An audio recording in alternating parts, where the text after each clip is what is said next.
بسم اللہ الرحمن الرحیم۔ السلام علیکم ورحمۃ اللہ وبرکاتہ۔ مریم جانے کے لیے تیار ہو رہی تھی۔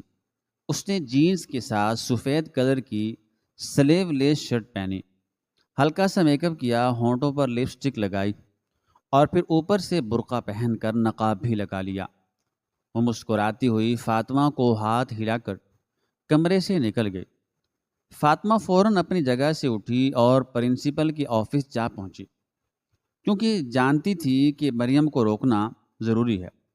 دوستو، یہ کہانی مریم کی ہے۔ مریم کا تعلق ایک ایسی جگہ سے تھا جہاں کی عورتیں ٹوپی والا برقع پہنتی تھیں اور مرد سر پر بڑی بڑی پگڑیاں رکھا کرتے تھے۔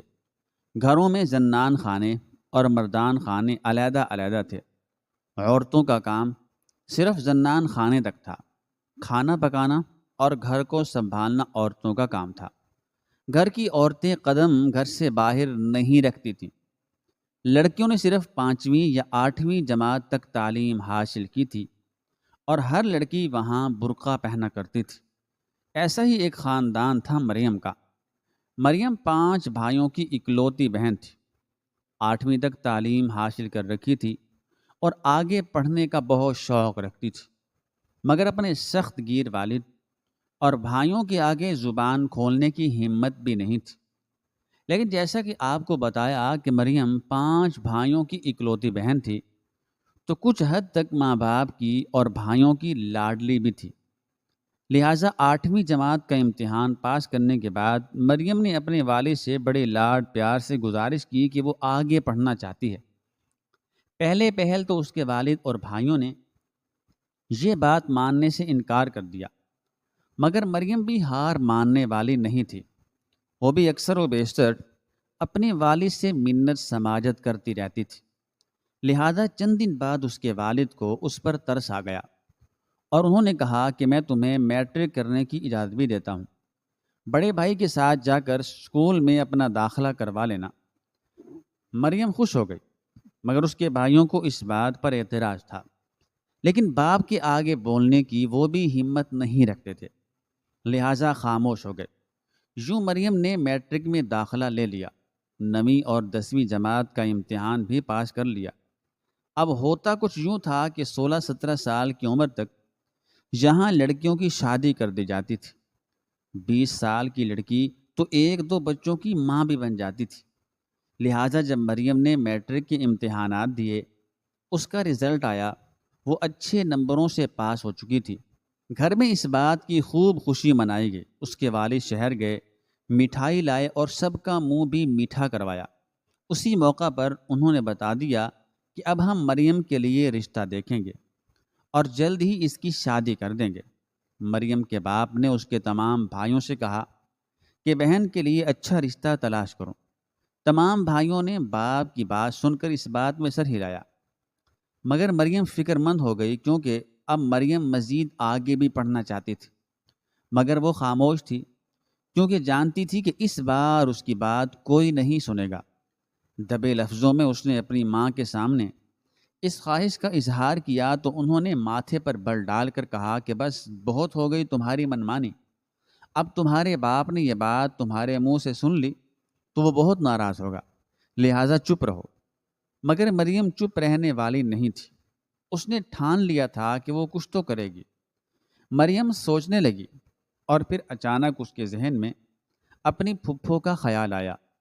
اس کی پھپھو کی بیٹی فاطمہ بھی اسلام آباد کی ایک بڑی یونیورسٹی میں تعلیم حاصل کر رہی تھی۔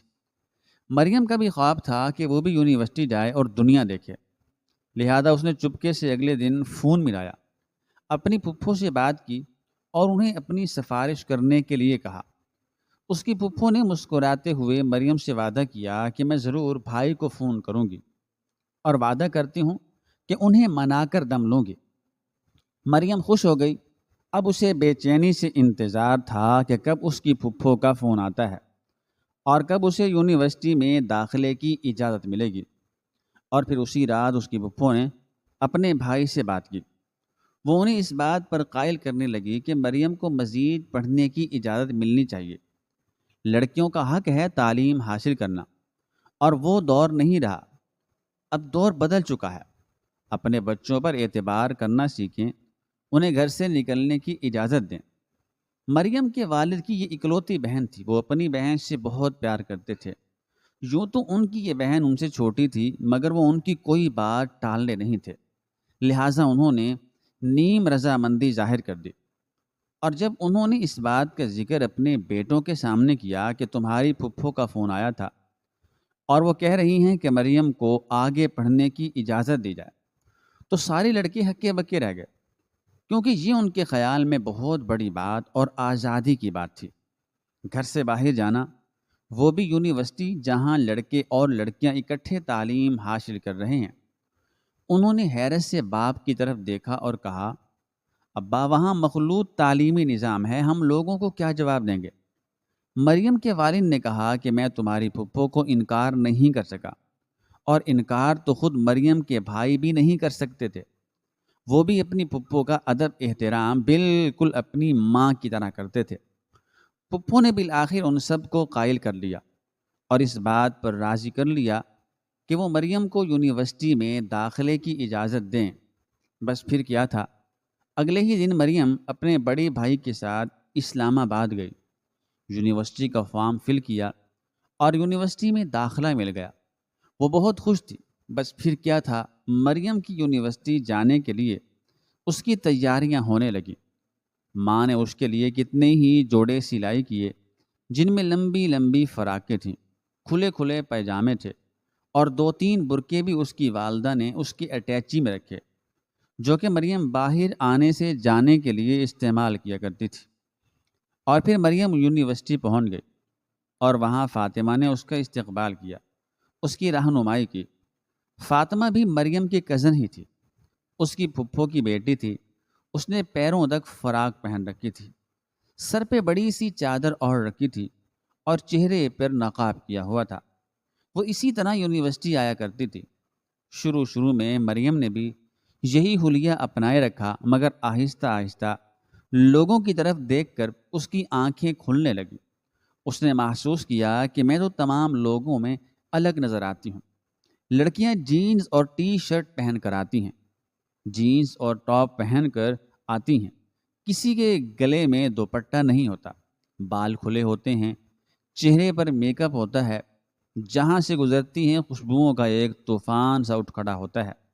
مریم حیران نظروں سے ہر لڑکی کی طرف دیکھتی تھی، اور پھر جیسے جیسے وقت گزرتا گیا، مریم نے دیکھا کہ اپنی کلاس میں وہ تنہا لڑکی تھی، اور فاطمہ کی کلاس میں فاطمہ تنہا تھی، کوئی بھی ان کے پاس بیٹھتا نہیں تھا۔ کلاس کے لڑکے لڑکیاں کچھ دیر کے لیے ان کے پاس کھڑے ہوتے بات چیت کرتے تھے، مگر کلاس میں ان دونوں کا کوئی بھی بیسٹ فرینڈ نہیں تھی، جبکہ باقی تمام یونیورسٹی میں لڑکے اور لڑکیوں کے گروپ بنے نظر آتے تھے۔ گروپ کی شکل میں ہی وہ کینٹین میں کھانا کھاتے تھے، گروپ کی شکل میں ہی وہ بیٹھ کر پڑھائی کرتے تھے، گروپ کی شکل میں وہ چہل قدمی کر کے گپ شپ لگایا کرتے تھے، جبکہ مریم اکیلی تھی۔ پھر مریم نے یہ نتیجہ اخذ کیا کہ اس تمام مسئلے کی وجہ اس کا لباس ہے، اس کا حلیہ ہے، کیونکہ وہ پوری کلاس میں سے الگ نظر آتی ہے۔ لوگ اسے پینڈو سمجھتے ہیں، اس کی طرف دیکھ کر مسکراتے ہیں، کانوں میں سرگوشیاں کرتے ہیں۔ دھیرے دھیرے مریم نے ان لوگوں کا رنگ پکڑنا شروع کیا۔ مریم نے 2-4 جینز خرید لی اور بڑی بڑی ٹی شرٹس خرید لی۔ اس نے بھی اپنا لباس بدل لیا۔ اب وہ جب اس لباس میں یونیورسٹی میں داخل ہوتی تھی، لوگوں کی نظریں اس کی طرف اٹھتی تھیں، لڑکوں کی نظریں اس کا پیچھا کرتی تھیں، تو وہ اپنے آپ کو کانفیڈنٹ پر اعتماد محسوس کرتی تھی۔ اور پھر جیسے جیسے وقت گزرتا گیا، مریم ان لوگوں کے رنگ میں رنگتی گئی، اور یہ سب دیکھ کر فاطمہ فکر مند تھی۔ وہ پریشان تھی، الجھن کا شکار تھی کہ اب اسے کیا کرنا چاہیے، کیونکہ یونیورسٹی کے ہاسٹل میں مریم اور فاطمہ ایک ہی کمرے میں رہائش پذیر تھیں۔ اس لیے مریم کی زندگی میں آنے والی ان تبدیلیوں کے بارے میں فاطمہ بخوبی جانتی تھی، اور فاطمہ اکثر اسے روکتی اور ٹوکتی بھی رہتی تھی، اسے بتاتی تھی کہ یہ سب تو تم غلط کر رہی ہو، ایک دن پچھتاؤ گی، دیکھو جو ہمارا لباس ہے، جو ہماری شناخت ہے، جو ہماری پہچان ہے، ہمیں اسے نہیں چھوڑنا چاہیے۔ یہ مت بھولو کہ یہاں سے تعلیم حاصل کرنے کے بعد ہم نے وہیں اسی علاقے میں واپس جانا ہے۔ مریم فاطمہ کی بات کو ایک کان سے سنتی اور دوسرے سے نکال دیتی۔ وہ فاطمہ کی باتوں کو ہنسی میں اڑا دیا کرتی تھی اور کہتی تو کیا ہوا، اس علاقے میں واپس جانا ہے تو جتنی دیر یہاں ہیں وہ تو کھل کر جی لیں، جب وہاں واپس جائیں گے تب کی تب دیکھی جائے گی۔ وقت گزرتا جا رہا تھا، تعلیم کے مراحل بھی مکمل ہو رہے تھے، مگر مریم کی شخصیت بری طرح مسخ ہو رہی تھی، اور یہ سب دیکھ کر فاطمہ پریشان تھی، کیونکہ وہ بری طرح پھنس چکی تھی۔ وہ سوچتی تھی کہ اگر میں اپنی والدہ کو بتاؤں گی تو یقیناً وہ مریم کے والد سے یا اس کی والدہ سے ذکر کریں گے، اور مریم کے گھر والے اس کے بعد اس پر پابندی لگا دیں گے، اور مریم اس ساری بات کا الزام فاطمہ کو دے گی۔ لیکن اگر میں خاموش رہوں گی، کسی کو کچھ بھی نہیں بتاؤں گی، تو پھر خدا نہ خواستہ یہ نہ ہو کہ مریم کو پچھتانا پڑے اور وہ کوئی ایسا قدم اٹھا لے کہ گھر والے فاطمہ کو بھی قصوروار ٹھہرائیں کہ وہ کیوں خاموش رہی، اس نے بتایا کیوں نہیں۔ وہ جتنا اس بارے میں سوچ رہی تھی اتنا ہی الجھتی جا رہی تھی، اور یوں ہی یونیورسٹی کی تعلیم کے 2 سال مکمل ہو چکے تھے، اور اب تو مریم نے شہزاد نامی ایک لڑکے کے ساتھ دوستی بھی لگا رکھی تھی۔ مریم اکثر اس کے ساتھ کھانا کھانے کے لیے باہر جاتی، کافی پینے کے لیے جاتی، سینما میں مووی دیکھنے کے لیے جاتی، شاپنگ کرنے کے لیے جاتی، کیونکہ یہاں شہر میں مریم کو کسی کا کوئی ڈر نہیں تھا۔ فاطمہ سے جس قدر ہو سکتا تھا فاطمہ اسے روکتی تھی، ٹوکتی تھی اور سمجھانے کی کوشش کرتی تھی، مگر مریم ہمیشہ اس کی بات کو ہنسی میں اڑا دیا کرتی تھی۔ بلکہ وہ تو اسے بھی مشورہ دیتی تھی کہ دیکھو فاطمہ، 4 سال گھر سے باہر ہو تو کھل کر سانس لے لو، ہمیں دوبارہ سے اسی گھٹن زدہ ماحول میں جانا ہے جہاں پہ عورتیں ٹوپی والا برقع پیروں تک پہن کر گھروں سے باہر نکلتی ہیں، جہاں یہ عورتیں کپڑے بھی مردوں کی پسند کے پہنتی ہیں، مرد ہی بازار جاتے ہیں، وہی عورتوں کی شاپنگ بھی کرتے ہیں۔ یہاں دیکھو کتنی آزادی ہے، کتنا سکون ہے، کتنا اچھا ماحول ہے۔ کیا تمہارا دل نہیں چاہتا ہمیں بھی یہ ماحول ملے؟ فاطمہ نے تیزی سے نفی میں سر ہلاتے ہوئے کہا، مریم ایسا نہیں ہے، وہ ہمارے علاقے کی روایات ہیں۔ دیکھو اب تمہارے والد نے تمہیں پڑھنے کی اجازت دی ہے نا، لیکن اگر تم ان کی اس اجازت کا ناجائز فائدہ اٹھاؤ گی تو ظاہر ہے کل کو وہ پچھتائیں گے اس بات پر کہ انہوں نے تمہیں کیوں پڑھنے کے لیے باہر بھیجا، اور نہ صرف پچھتائیں گے بلکہ کل کو تمہارے گھر کی کسی اور لڑکی کو پڑھنے کی اجازت بھی نہیں ملے گی۔ اسی طرح تو ہم پر تعلیم کے دروازے بند ہو رہے ہیں۔ دیکھو میری بات سمجھنے کی کوشش کرو، ہمیں سب سے پہلے اپنے ماں باپ کو یہ یقین دلانا ہوگا کہ ہم ان کے اعتبار کو ٹھیس نہیں پہنچائیں گے۔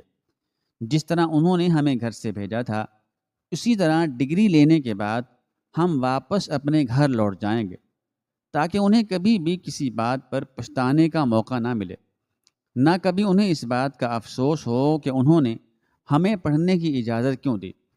اس کے لیے ہمیں ان کا اعتماد جیتنا ہوگا، ان کے حکم کی تعمیل کرنی ہوگی، جیسا وہ کہہ رہے ہیں ویسا کرنا ہوگا، ورنہ نقصان ہمارا اپنا ہی ہے۔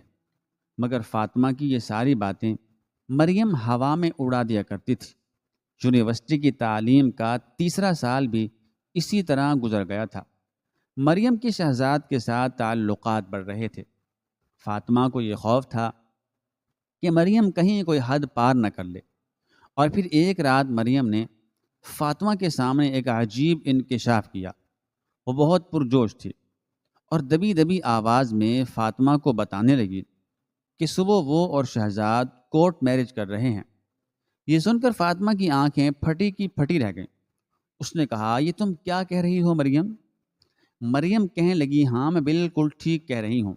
صبح میں اور شہزاد اتنے بجے یہاں سے نکلیں گے، سیدھے کورٹ جائیں گے اور کورٹ میرج کر لیں گے، کیونکہ اب تعلیم کا سلسلہ یہاں سے جلد ختم ہو جائے گا، اور میں نہیں چاہتی کہ میں یوں ہی گاؤں واپس جاؤں، کیونکہ ایک بار اگر میں اس طرح وہاں واپس چلی گئی تو دوبارہ میری کوئی نہیں سنے گا، اور نہ دوبارہ اس طرح نکلنے کا موقع ملے گا۔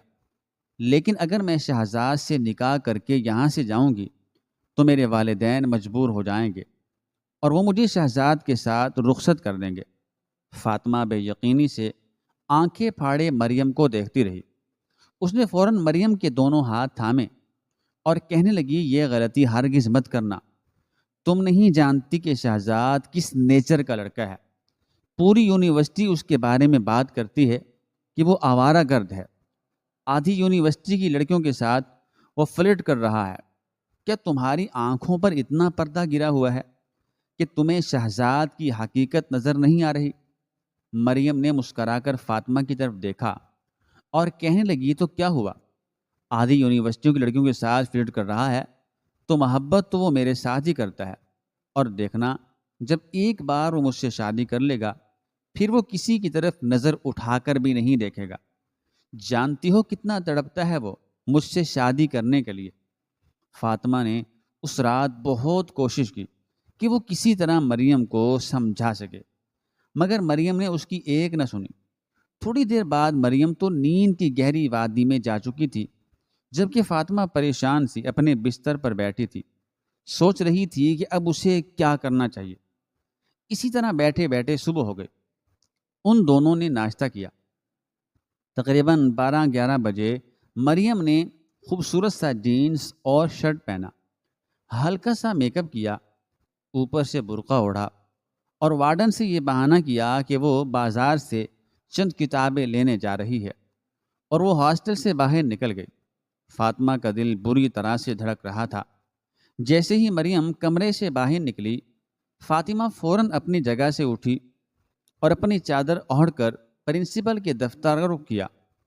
فاطمہ نے فوراً پرنسپل کو ساری بات سے آگاہ کر دیا۔ فاطمہ یہ بھی جانتی تھی کہ مریم اور شہزاد کس ہوٹل کا رخ کرنے والے ہیں۔ شہزاد کی بری شہرت سے یونیورسٹی کے پرنسپل بھی واقف تھے۔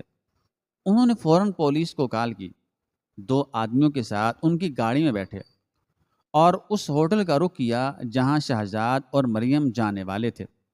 اس دوران فاطمہ نے بہانے سے یہ کنفرم کیا کہ وہ دونوں کہاں ہیں۔ مریم جو کہ اس بات سے بے خبر تھی، اس نے فاطمہ کو اپنی لوکیشن بتا دی کہ وہ اس وقت ہوٹل میں بیٹھے کافی پی رہے ہیں۔ فاطمہ نے پرنسپل کو اس بات سے آگاہ کیا کہ وہ فوراً پولیس کے ساتھ اس ہوٹل پر پہنچ گئے اور وہاں سے شہزاد کو دھر لیا گیا۔ مریم یہ سب دیکھ کر حیران رہ گئی۔ شہزاد کو پولیس نے گرفتار کر لیا تھا اور مریم کو پرنسپل اپنے ساتھ واپس یونیورسٹی لے آئے تھے۔ جب مریم کو ساری بات کی حقیقت کے بارے میں علم ہوا کہ یہ سب کیا دھرا فاطمہ کا ہے، تو وہ فاطمہ پر چیخنے لگی، چلانے لگی۔ مگر اسی دوران پرنسپل نے مریم کے والد کو فون کر کے یونیورسٹی بلایا۔ کچھ ہی گھنٹوں کے بعد مریم کے والد پرنسپل کے سامنے کرسی پر براجمان تھے۔ پرنسپل نے انہیں ساری بات بتائی اور کہا کہ آپ اپنی بیٹی کو یہاں سے لے جائیے، کیونکہ آپ کی بیٹی کی عزت محفوظ نہیں ہے۔ وہ جس لڑکے کے ساتھ تعلقات بڑھا رہی ہے، وہ لڑکا 1 نمبر کا چھٹا ہوا بدماش ہے۔ ہم اس لڑکے کو یونیورسٹی سے نہیں نکال سکتے، نہ ہی اس پر کوئی بڑا ہاتھ ڈال سکتے ہیں۔ فی الحال تو وہ پولیس کی حراست میں ہے، مگر جلد ہی وہ باہر آ جائے گا، کیونکہ وہ ایک با اثر شخصیت کا بیٹا ہے۔ آپ اپنی بیٹی کو لے جائیے، 2 ہی سیمسٹر باقی ہیں، جب ڈیٹ شیٹ آئے گی ہم آپ کو اطلاع دیں گے۔ مریم گھر پر بیٹھ کر تیاری کرے اور پیپر یونیورسٹی آ کر دے سکتی ہے۔ باپ کے سامنے ساری حقیقت کھلنے پر مریم کا سر جھکا ہوا تھا۔ وہ مردہ قدموں کے ساتھ چلتی ہوئی اپنے باپ کے ساتھ واپس اپنے گھر آ چکی تھی۔ مریم کے گھر والے اس سے بری طرح سے خفا تھے۔